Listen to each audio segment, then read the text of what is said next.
السلام علیکم پیارے دوستو، ایک ایسی قوم جس پر اللہ تعالیٰ نے اپنا دردناک عذاب نازل فرمایا اور اس قوم کے تمام لوگوں کو بندر بنا دیا۔ اس قوم کے لوگ کون سا ایسا گناہ کرتے تھے جس کی وجہ سے اللہ تعالیٰ نے ان پر دردناک عذاب نازل فرمایا، اور یہ لوگ بندر بننے کے بعد کتنی دیر زندہ رہے۔ جب یہ لوگ بندر بن گئے تو یہ لوگ اپنے عزیز و اقارب کو دیکھ کر ان سے کیا کہتے تھے، اور کیا آج کے دور میں پائے جانے والے بندر اسی قوم کی نسل میں سے ہیں؟ ان تمام تر سوالات کے جواب قرآن و حدیث کی روشنی میں آج کی اس ویڈیو میں ہم آپ کو بتائیں گے، لہٰذا آپ سے گزارش ہے کہ ہماری اس ویڈیو کو اینڈ تک ضرور دیکھیں۔ انسانوں کے بندر بننے کی ابتدا حضرت داؤد علیہ السلام کے دور سے ہوئی۔ اس واقعے کا پس منظر کچھ یوں ہے۔ حضرت داؤد علیہ السلام اور ان کی قوم سمندر کے کنارے ہلا نامی گاؤں میں رہتے تھے، اور ان کی تعداد 70,000 کے قریب تھی۔ یہ قوم بڑی ہی خوشحال تھی اور اللہ تعالیٰ کی فرما بردار قوم تھی۔ اس قوم کو اللہ تعالیٰ نے بے شمار نعمتوں سے نوازا تھا۔ ہر طرف سرسبز و شاد و باد باغ اور ہر طرف ہریالی ہی ہریالی تھی، اور اللہ تعالیٰ کی بے پناہ کرم نوازیاں تھی۔ یہ لوگ اپنی زندگی میں بہت خوش تھے۔ حضرت داؤد علیہ السلام کی قوم چونکہ سمندر کے کنارے رہتی تھی تو اللہ تعالیٰ کا ان پر خاص کرم تھا کہ سمندر کے اس کنارے پہ بے پناہ مچھلیاں آتی تھی جن کا یہ لوگ کاروبار کرتے تھے اور بہت ہی خوشحالی والی زندگی گزار رہے تھے۔ جب یہ قوم اللہ تعالیٰ کی نعمتوں کی وجہ سے خوشحال ہو گئی تو اللہ تعالیٰ کی نافرمانی پر اتر آئی اور طرح طرح کے گناہوں کے اندر مبتلا ہو گئی، اور پھر ایک دن اللہ تعالیٰ نے اس قوم کا امتحان لینے کا ارادہ کیا اور حضرت داؤد علیہ السلام کو وحی بھیجی کہ اپنی قوم سے کہہ دے کہ وہ سنیچر کے دن یعنی ہفتے والے دن مچھلی کا شکار کرنا بند کر دے۔ اس طرح اللہ تعالیٰ نے حضرت داؤد علیہ السلام کی قوم پر ہفتے والے دن مچھلی کا شکار حرام فرما دیا، اور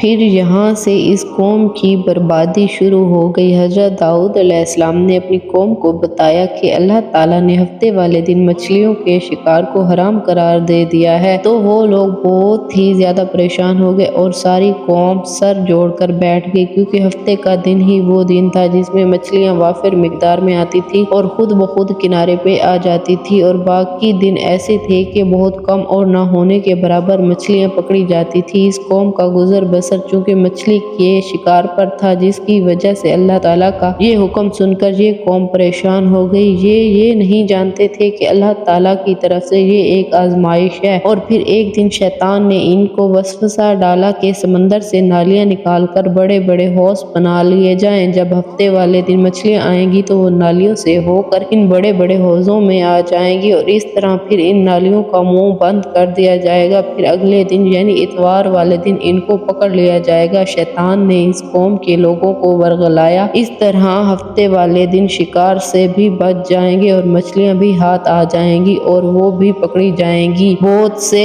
لوگوں کو یہ ہلا بازی اچھی لگی اور انہوں نے ایسا کرنا شروع کر دیا۔ بڑے سمندر سے چھوٹی نالیاں نکال کر بڑے بڑے حوضوں میں ڈال دی، جس کے ذریعے وافر مقدار میں مچھلیاں ان حوضوں میں داخل ہو جاتی۔ اس قوم کے بدبخت لوگوں کو شیطان کا یہ حل بہت پسند آیا، لیکن اس قوم نے یہ نہ سوچا کہ جب مچھلیاں سمندر کے حوض میں آ کر قید ہو گئی تو پھر مچھلی کا شکار ہی ہوا، اس لیے شکار بھی ہفتے والے دن ہی قرار پایا جو اللہ تعالیٰ نے حرام قرار دیا۔ اس موقع پر اس قوم کے 3 گروہ ہو گئے۔ کچھ لوگ ایسے تھے جو اس شکار سے منع کرتے تھے اور ناراض و بیزار ہو کر شکار سے باز رہے، اور کچھ لوگ اس کام کو دل سے برا جان کر خاموش رہے، لیکن انہوں نے شکار نہ کیا اور دوسروں کو منع بھی نہ کرتے تھے، اور منع کرنے والوں کو یہ کہتے تھے کہ تم لوگ ایسی قوم کو نصیحت کرتے ہو جنہیں اللہ تعالیٰ عنقریب ہلاک کرنے والا ہے اور ان پر اپنا دردناک عذاب نازل کرنے والا ہے۔ اور اس قوم کے کچھ لوگ ایسے تھے جو سرکش اور نافرمان لوگ تھے، جنہوں نے اللہ تعالیٰ کے حکم کے اعلانیہ مخالفت کی اور شیطان کی ہلے بازی کو مان کر ہفتے والے دن شکار کرنے لگے۔ یہ لوگ اللہ تعالیٰ کے حکم کی مخالفت کرتے اور ہفتے والے دن مچھلیوں کا شکار کر کے ان کو کھایا کرتے اور بیچا کرتے۔ پیارے دوستو، حضرت داؤد علیہ السلام کی قوم کے 1200 ایسے نافرمان افراد تھے جو منع کرنے کے باوجود بھی ہفتے کو ان نالیوں کے ذریعے شکار کرتے رہے۔ حضرت داؤد علیہ السلام نے ان 1200 نافرمانوں کو اللہ تعالیٰ کے عذاب سے ڈرایا کہ وہ اللہ تعالیٰ کی اس نافرمانی سے باز آ جائیں، لیکن وہ لوگ باز نہ آئے اور کھلے عام شکار کرنے لگے۔ چنانچہ وہ لوگ جو اس بات کو برا جانتے تھے، ان لوگوں نے اپنے اور ان نافرمان لوگوں کے درمیان ایک دیوار کھڑی کر